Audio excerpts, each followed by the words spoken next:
Hoxh, në cilat raste lejohet shkurorëzimi? Po tash, kur të himi më detajisht flasmi në çfarë raste dhe në cilat raste lejohet shkurorëzimi, parimisht themi se shkurorëzimi ndodh në shumë situata dhe në shumë segmente. E para është kur nuk ka pajtueshmëri të mentaliteteve të burrit edhe të gruas. Mentaliteti ndodh, për shembull, nuk e kupton burri grua, as burri gruan. Me një fjalë, nuk e kanë gjetë pasportin e përbashkët, themi na gjuhën tonë. Kjo është e para që, domethënë, mentalitetet e ndryshme të dy familjeve nuk mund ta përballon jetën e më të qeshme dhe vjen deri te divorci. Situata tjetër është Domethënë në cilat raste lejohen shkurorëzimi, pyetja është. Po lejohet. Po lejohet se nuk pajtohen mentalitetet.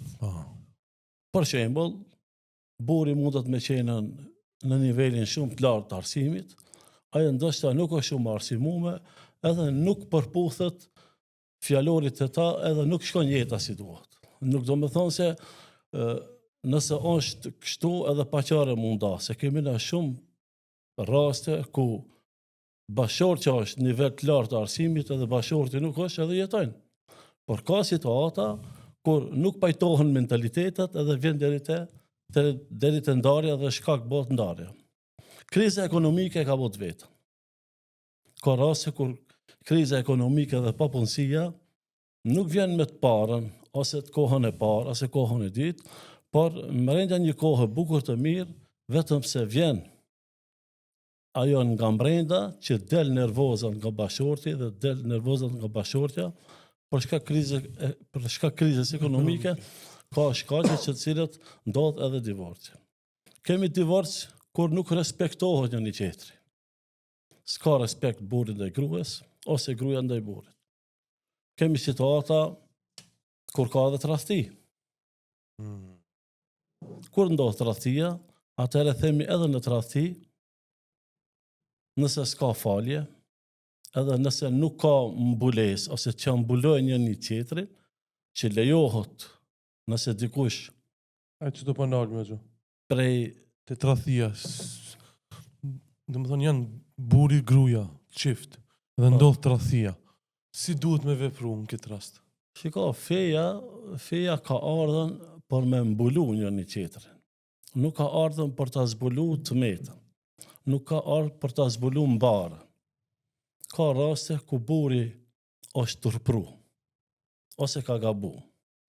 Por nuk kemi të drejtë ta akuzojmë për imoralitet, por tash teknologjia e ka bot vetën, telefoni e ka bot vetën, mesazhet edhe shkruarja e fjalëve të cilët ka mundësi që bashortja t'ja kish pa, edhe me të parën herë ta akuzon se ti mund këtë tradhtu, kështu nuk kemi drejt.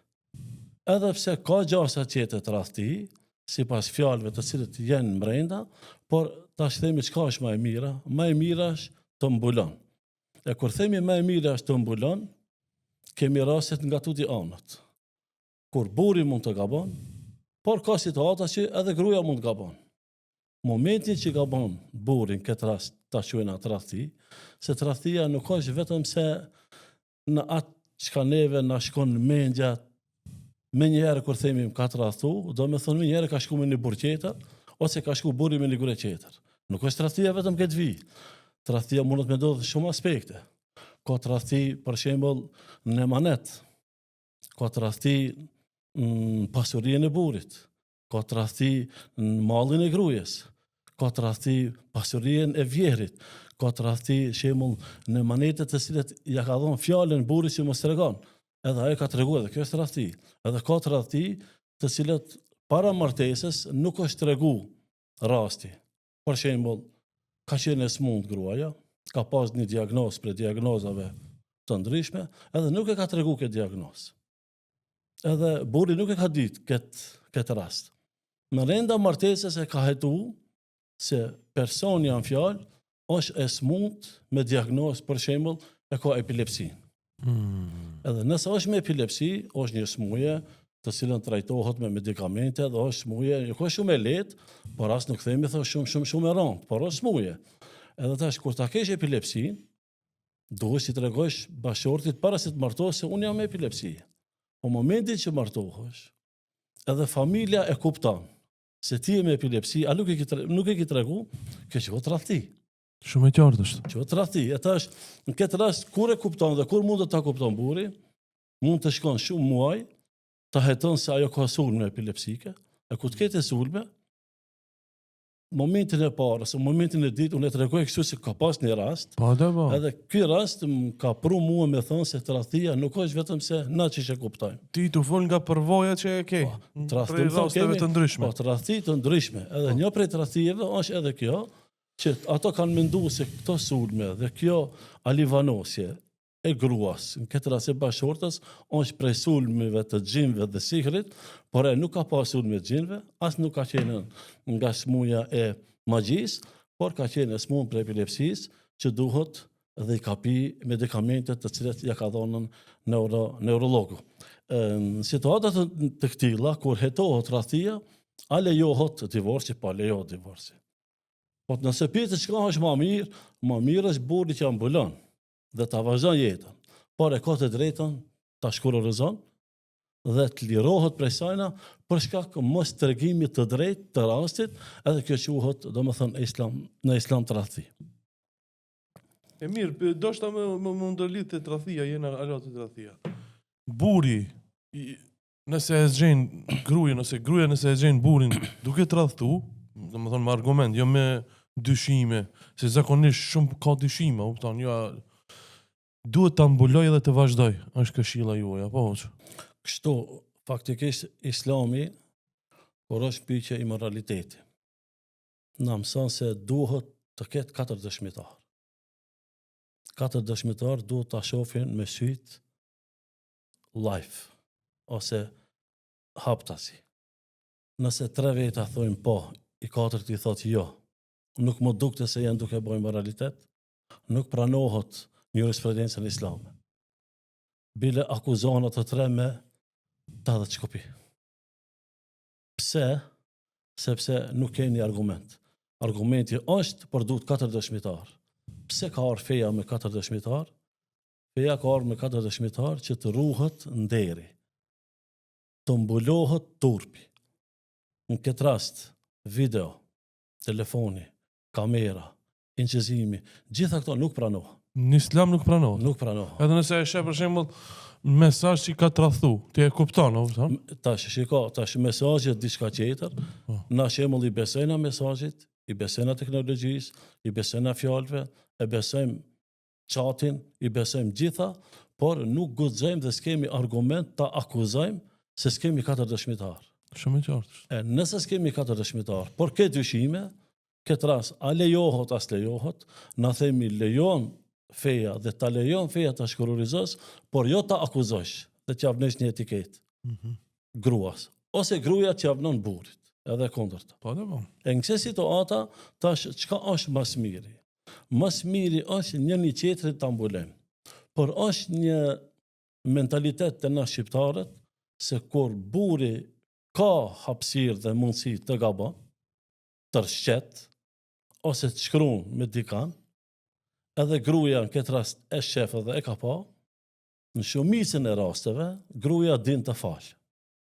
Për hatër të fëmijëve, për hatër të familjes, edhe din burri të kërkon falje, ti përullet në gjuj, që mos kupton babçishi, mos kupton familja e gruase, gjitha këto ndodhin, edhe gruaja din të falë. E kundërta. Babçishi për shikues nga Kosova, baballaku. Baballaku, baba i gruas. Baba i gruas. Momentin që ka mundësi që gruaja të gabon, ose ta shkruan ndonjë mesazh, ndonjë shokut, ose ndonjë të klasës që ka pas më herët, ja ka uru ditëlindjen, ose ja ka uru martesën, ja ka shtu ndonjë zemër të vogël. Edhe që e zemër e vogël, që e porosi, që ti hinja fitnja. Edhe hin të burri dyshimi edhe nuk fal. Por nëse zi ndonjë mesazh pak më i thellë, që nuk kemi argumente me dëshmitar se ajo gruaja ka bon kështu, s'kemi të drejtë të akuzojmë, edhe nëse ti më të thehet dashuria, ke drejt ta lëshosh, ke drejt ta bësh talak me kushtet të cilet i ka talaku, por nuk guxojmë të akuzojmë. E çka është më mirë kësaj situata?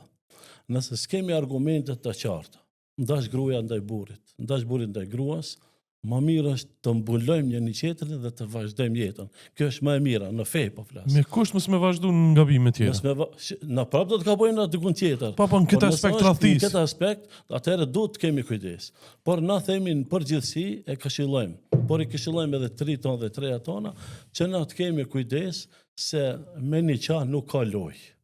Me kuror dhe me kurorizim nuk ka lojë.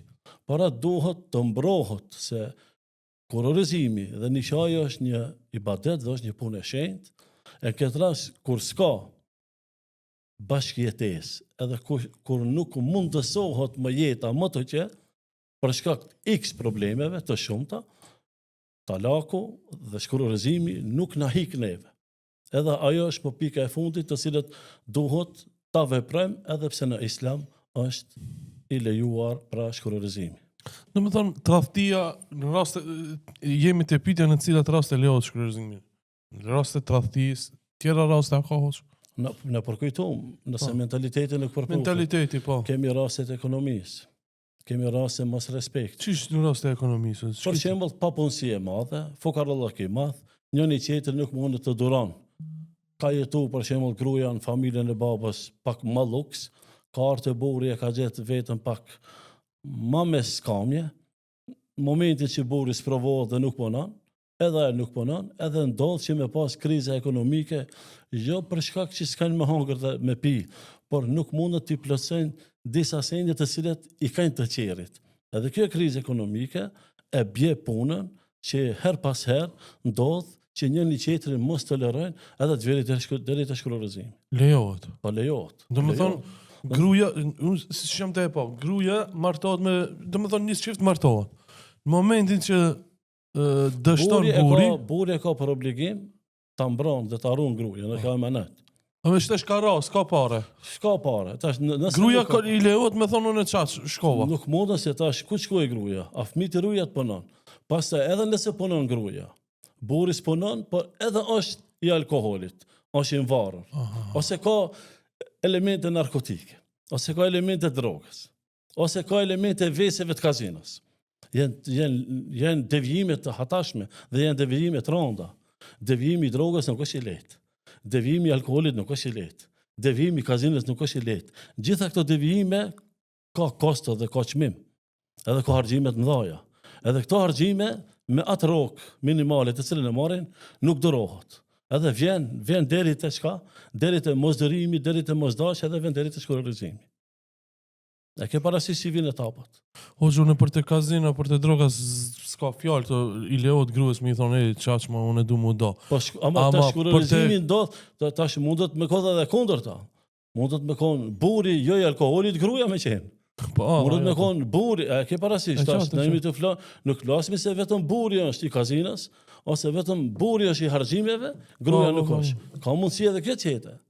Por na shumicën e rasteve flasmi se burri është përgjegjës për familjen dhe ajo ka emanet që ta mbron dhe ta ruan edhe në situata edhe në formën ekonomike të bashkëjetesës.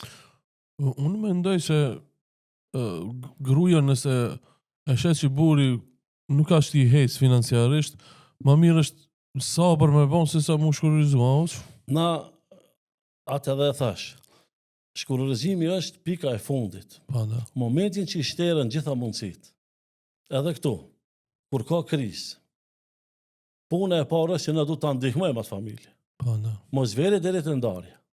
Mos vere deri te shkurorizimi. Por nëse gjitha këto shteren, se njerë ndihmohet, s'ka sukses, djerë ndihmohet, s'ka sukses. Edhe prap s'ka sukses, edhe shohmi se këtu diçka nuk është që shku si duhet. Por a ka leje dhe a lejohet këtu në shpjeqa, themi po lejohet. Po lejohet edhe nuk e ka ndalur Islami.